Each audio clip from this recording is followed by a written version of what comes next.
नमस्कार, मी सुनील भिडे. मी chartered accountant आहे आणि फर्ग्युसन कॉलेजच्या बोटॅनिकल गार्डनची मानद जबाबदारी मी घेतलेली आहे रिस्टोरेशनची. आणि त्यामध्ये आम्ही एक रोज गार्डन तिथे प्लॅन करतो आहे.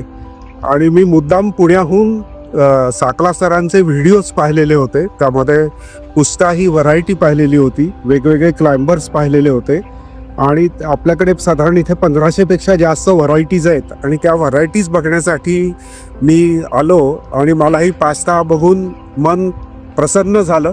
आणि त्या व्हरायटीला फुलाला बांधेसूद आहे, फुल बांधीव आहे आणि ते बांधीव असल्यामुळे त्या फुलाच्या पाकळ्या पडत नाही आहेत किंवा फुलाला ताकद आहे.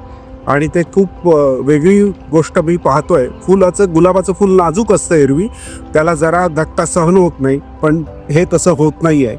आणि खूप छान व्हरायटी डेव्हलप केली आहे आणि नक्की मला लावायला आवडेल. धन्यवाद सर. मॅडम, थोडंसं पस्ताबद्दल आम्हाला थोडंसं माहिती द्या की याला फुलं किती आहेत, कळ्या किती आहेत, अशी व्हरायटी तुम्ही कुठं बघितली का?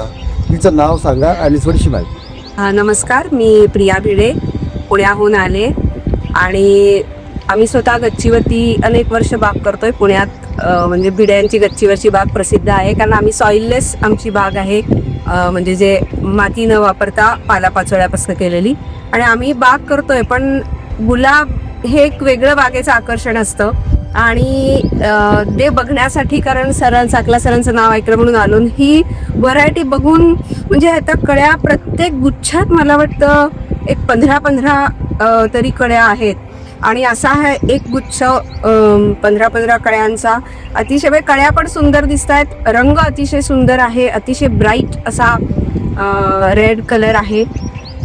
म्हणजे फुलं आणि कळ्यांचा सुद्धा एक सुरेखसा असा बागेमध्ये आकर्षित करणारा असा हे व्हरायटी सरांनी सांगितलं की खूप रिसर्च करून त्याला खतं काय घालायची, कसं काय लागतं प्रत्येक झाडाच्या प्रकृतीला, त्याचं एक जे शास्त्र असतं ते सरांना परफेक्ट मला वाटतं साध्य झालेलं आहे.